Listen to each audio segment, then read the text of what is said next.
ہم نبی علیہ السلام نے 4 اپنی بیٹیوں کے نکاح کیے ہیں، چاروں بیٹیوں کے نکاح میں دولت نہیں دیکھی، تربیت دیکھی ہے کہ جس بندے کے ساتھ نکاح کرے اس بندے کی تربیت کیسی ہے۔ ابو لاس کے ساتھ نکاح کیا تو تربیت اور شرافت دیکھی کہ میرا رشتہ دار بھی ہے، شریف النفس بھی ہے، اور میری بیٹی کا خیال بھی رکھے گا۔ سیدنا عثمان کے ساتھ نکاح کیا تو دیکھا کہ یہ میری بیٹی کے ساتھ محبت کرے گا، شفقت کے ساتھ پیش آئے گا، اچھا رویہ روا رکھے گا۔ اور پھر نبی علیہ السلام کی خود حدیث بھی ہے، فرمایا میری 40 بیٹیاں ہوتی اور عثمان کے ساتھ ایک کا نکاح کرتا، وہ فوت ہو جاتی، دوسری کا نکاح بھی کر دیتا، وہ فوت ہو جاتی، تیسری نکاح بھی کر دیتا۔ عثمان اتنا اچھا اور لائق بندہ ہے، اور سیدنا عثمان کی طبیعت کے اندر حلم تھا، رفق تھا، محبت تھی، نرمی تھی۔ یہ چیزیں دیکھنے والی ہیں دماد میں، دماد کی یہ چیزیں دیکھنے والی ہیں کہ کتنی دولت اس کے پاس ہے، شہرت کتنی ہے، علم کتنا اس نے پڑھ لیا ہے، گاڑیاں کتنی ہیں، یہ دیکھنے والی ہے خاندانی ہے۔ تربیت اس کی اچھی ہوئی ہے، گھر کو سنبھال لے گا، ضروریات پوری کر لے گا، عقل مند باشعور ہے۔ یہ چیزیں جس بندے نے سنت کے مطابق دیکھی ہے نا، اس کی بیٹی گھر میں آباد رہتی ہے۔ اور جو بندہ مال دے کے، دولت دے کے وہ شادیاں کر لیتے ہیں، پھر بعد میں پریشان ہوتی ہیں، مسائل پھر ان کو پیش آتی ہیں۔ تو سیدنا عثمان میں حضور نے یہ خوبیاں دیکھی، نرم ہے، رفق والا ہے، اچھا ہے۔ پھر اپنی سب سے چھوٹی بیٹی سیدہ فاطمہ زہرا کا نکاح سیدنا علی المرتضیٰ دیکھا۔ ان کا گھر بھی اپنا نہیں تھا، حضرت علی کا گھر بھی اپنا نہیں تھا، صرف حضور نے تربیت دیکھی کہ علی وہ بندہ ہے کہ جس کی تربیت اللہ کے نبی نے خود کی ہے۔ یہ چیز دیکھی، بڑی اچھی تربیت کا مالک ہے۔ حالانکہ حضرت علی کی طبیعت کے اندر سختی بھی تھی، وہ بڑے زہد والے تھے، متقی تھے، پرہیزگار تھے، سادہ لباس، سادہ سا کھانا۔ اور سیدہ فاطمہ زہرا کے اندر بھی یہ ساری چیزیں تھیں، لیکن آپ کو پتا نا عورتوں کے اندر وہ اللہ نے ایک خاصیت رکھی ہے، وہ مطالبہ کرتی ہیں۔ تو ایک دن حضرت علی سے مطالبہ کیا کہ فلاں فلاں چیز چاہیے، حضرت علی نے کہا میں نہیں یہ چیز لا کے دے سکتا، میری جیب نہیں اجازت دیتی۔ حضرت فاطمہ ناراض ہو گئے، حضرت علی بھی ناراض ہو گئے، اور حضرت علی آ کے سو گئے مسجد نبوی کے اندر۔ صرف تہ پر باندھا ہوا تھا، قمیض بھی پاس نہیں تھی۔ نبی علیہ السلام حضرت فاطمہ زہرا کے گھر گئے تو وہ رو رہی تھی، حضور علیہ السلام نے خاموش کروایا، ان کو چپ کروایا، دلاسا دیا۔ پھر میں علی کہاں ہے، عرض کیا اللہ میں نے مطالبہ کیا، ناراض ہو کے باہر چلے گئے ہیں۔ حضور علیہ السلام نے بندہ بھیجا، جاؤ دیکھ کیا علی کہاں پر ہے۔ اس نے آ کر خبر دی مسجد میں لیٹے ہوئے ہیں۔ حضور علیہ السلام خود چل کر مسجد میں گئے۔ یہ داماد کا ادب کیا حضور نے، یعنی رشتہ جب جوڑ لو تو پھر لحاظ تو رکھنا ہے، اگرچہ وہ چھوٹا ہے، لحاظ رکھنا ضروری ہے۔ ہمیں ہمارے نبی کی سنت سے یہی معلوم ہوتا ہے کہ داماد اگرچہ عمر میں چھوٹا ہے، بیٹوں کی طرح ہے، لیکن اس کا لحاظ، اس کی عزت کا خیال بہت ضروری ہے۔ نبی علیہ السلام نے دامادوں کو عزت دی ہے بڑی۔ نبی علیہ السلام تشریف لے گئے، خود چل کر تشریف لے گئے، حالانکہ حضور بلاتے علی واپس آؤ گھر میں آؤ، تو حضرت علی نہ آتے، فوری طور پہ الٹے قدموں چل کر آتے، لیکن نبی علیہ السلام نے خود نہیں بلایا بلکہ خود تشریف لے گئے۔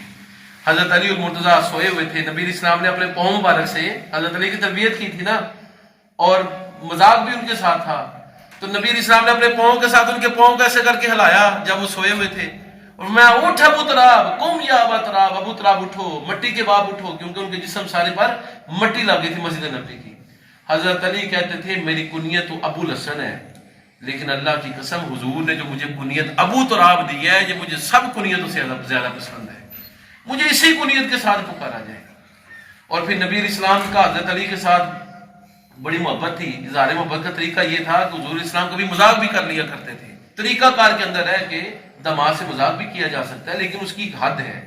نبی دو عالم صلی اللہ علیہ وسلم نے بھی سیدہ فاطمہ کی شادی حضرت علی سے نہیں کی تھی، حضرت علی چھوٹے تھے، تو کھجوریں آ گئی، نبی علیہ السلام کھانے لگے اور گٹھلیاں حضرت علی کے سامنے رکھنے لگے۔ آپ نے کئی مرتبہ یہ واقعہ سنا ہوگا، صحابہ بھی کھجوریں کھانے لگے اور گٹھلیاں حضرت علی کے سامنے رکھنے لگے۔ تو نبی علیہ السلام نے بعد میں فرمایا علی ساری کھجوریں کھا گئے ہو؟ عرض گئے یا نبی اللہ میں نے تو صرف کھجوریں کھائی ہیں، گٹھلیاں بچا لی ہیں، اپنے ساتھیوں کی طرف دیکھیں کھجوریں گٹھلیوں سمیت کھا گئے ہیں۔ یہ حضرت علی کا طریقہ تھا، نبی علیہ السلام کو جواب بھی دے دیا اور ادب کے اندر بھی کمی نہیں آنے دی۔ اس سے معلوم ہوتا ہے کہ اگر سسر اور بڑا کوئی اس طرح کی بات کر بھی دے جو مذاق کے زمرے میں آتی ہو تو اس کو غصہ نہیں کرنا چاہیے، مذاق کا جواب مذاق میں دینا چاہیے، محبت کا جواب محبت میں دینا چاہیے، نرمی کا جواب نرمی کے اندر دینا چاہیے۔ بعض لوگ چھوٹی چھوٹی باتوں میں بلا لیتے ہیں، جی تیرے ابا نے میرے ساتھ مذاق کیوں کیا ہے؟ وہ رشتہ تمہارا ساس اور سسر والا اور داماد والا ہے، لیکن مذاق تو شریعت میں جائز ہے نا، کسی حد تک مذاق کیا جا سکتا ہے۔ خود نبی علیہ السلام نے حضرت علی کے ساتھ یہ معاملہ کیا۔ پھر نبی علیہ السلام کو حضرت علی سے اتنی محبت تھی کہ ایک مرتبہ حضور کھانا تناول فرمانے لگے، بٹیر بولے حضور کی بارگاہ میں آ گئے. نبی علیہ السلام نے دعا کی، اللہ جو سب سے تیرا محبوب بندہ ہے اس کو میرے پاس بھیج دے. سیدنا علی المرتضیٰ عرض کیا، نبی اللہ مجھے اجازت ہے آنے کی؟ آپ نے فرمایا آ جاؤ، اللہ سے مانگ کے تمہیں میں نے لیا ہے. ابھی تو دعا کی تھی اللہ سب سے محبوب بندہ میرے پاس بھیج دو. تو نبی علیہ السلام اپنے قریبی رشتہ داروں کے ساتھ بڑا حسن سلوک کیا کرتے تھے. محترم کی بیٹی کی شادی ہے تو یہ سارے کے سارے طور طریقے جو ہمارے نبی نے اختیار کیے ہیں، اگر میں اور آپ اور جس کی بھی بیٹی بیٹے کی شادی ہونے لگی ہے وہ یہ طریقہ کار اختیار کرے گا تو خطا نہیں کھائے گا.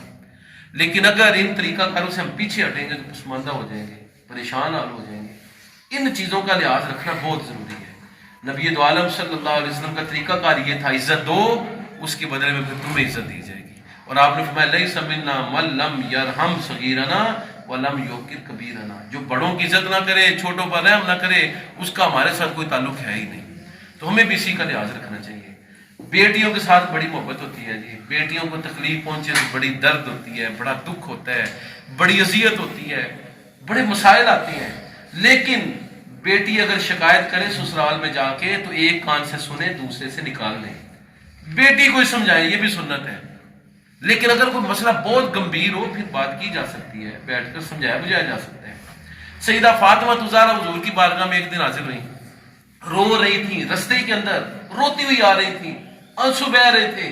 نبی علیہ السلام اپنے گھر سے نکلے مسجد میں جا رہے تھے. سیدہ فاطمہ زہرا آئیں، روتے ہوئے دیکھا. نبی علیہ السلام نے ان کے ساتھ اظہار محبت کیا. فرمایا کیا ہو گیا؟ عرض کیا نبی اللہ مجھے لوگ تانے دیتے ہیں، اتنے اتنے مویشی عربوں کے پاس ہیں، کوئی مویشی نہیں ہے، اتنی اتنی حویلیاں ہیں، کوئی گھر بھی نہیں ہے. تو بڑے سادہ سے بندے کے ساتھ تمہارے ابا نے تمہیں باندھ دیے ہیں.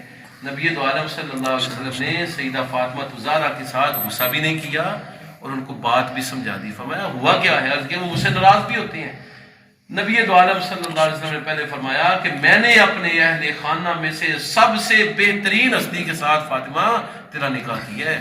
اس لیے یہ نہ سمجھنا کہ وہ کوئی عامی سا بندہ ہے، وہ اللہ کی نظر میں بڑا معزز بندہ ہے جس کے ساتھ میں نے تیرا نکاح کیا. اس کی اخلاق کی میں خود گواہی دیتا ہوں کیونکہ اس کی اخلاق اور اس کی تربیت اللہ کے نبی نے خود کی ہے. پھر حضرت علی پیچھے سر جھکائے ہوئے چپ چپ کر کے آہستہ آہستہ آ رہے تھے. تو نبی نے فرمایا فاطمہ چلو علی کے ساتھ گھر میں. کوئی ایسا بندہ کسی کو ملتا ہے کہ پہلے لڑائی کر لے اور بعد میں چپکے سے خود ہی سسرال آ جائے، سر نیچا کر کے اور اپنی بیگم کو لینے کے لیے آ جائے؟ اس طرح کا بندہ بھی کسی کو ملتا ہے؟ فاطمہ تیرا شوہر بڑا شریف ہے، دیکھ تیرے ساتھ جھگڑا بھی ہے اور تو میرے گھر میں آ گئی ہے اور ابھی تجھے گھر پہنچنے نہیں دیا اور ساتھ جھکاتے ہوئے پیچھے پیچھے چلتا ہوا آ گیا ہے، رشتہ نبھانا چاہتا ہے، واپس جاؤ اس کے ساتھ. اس سے ہمیں یہ سبق ملتا ہے کہ بیٹیوں کے ساتھ اس طرح کے معاملات ہو جائیں اور دماد آ جائے کہ جی میں اپنے معاملات بہتر کروں گا، میں معاملات کو سلجھاؤں گا، تو اس میں پھر انا کا مسئلہ نہیں بنانا چاہیے. ہمارے ہاں اکثر مسائل میں جب انا آتی ہے نا پھر مسائل مزید بڑھتے ہیں، خراب ہوتے ہیں. اللہ تعالیٰ مجھے اور آپ کو عمل کی توفیق محمد فرمائے. نبی دو عالم صلی اللہ علیہ وسلم کے گھروں میں 4 شادیاں ہوئی ہیں 4 بیٹیوں کی. حضور نے بڑی سادگی کے ساتھ شادیاں کی ہیں، بڑی محبت کے ساتھ شادیاں کی ہیں. اور حضور علیہ السلام کے ارشاد ہے ولیمے کو وسعت دو لیکن بیٹی والوں پر بوجھ نہیں ڈالنا چاہیے. درمیانہ انتظام کر کے بیٹی کو گھر سے رخصت کرنا یہ اصل مسئلہ ہے. ولیمے کے اندر اچھا کھانا، اچھا پکانا اور باقی معاملات یہ ہونے چاہیے، یہ سنت ہے. لیکن بیٹی والوں پر زیادہ بوجھ نہیں ڈالنا چاہیے. اور نہ بیٹی والے خود بھی اپنے اوپر زیادہ بوجھ ڈال لیتے ہیں کہ لوگ کیا کہیں گے.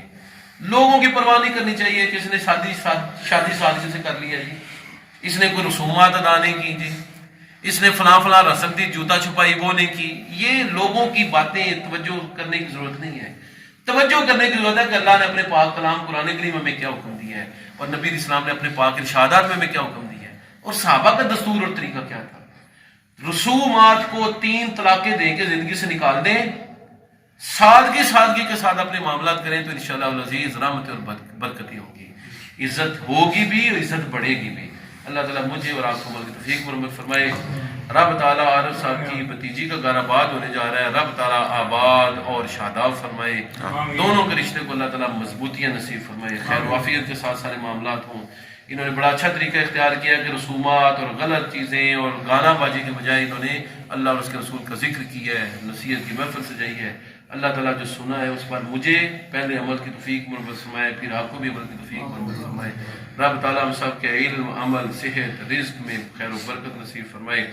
بیٹیوں والوں کی عزت کی اللہ تعالیٰ حفاظت فرمائے، بیٹیوں والوں کی عزت کی حفاظت فرمائے، نرمی کے ساتھ پیش آنے کی توفیق مربت فرمائے. بیٹیوں کو بھی حیا اختیار کرنے کی توفیق منعمت فرمائے، با پردہ رہنے کی توفیق منعمت فرمائے۔ واخر دعوانا ان الحمد للہ رب العالمین۔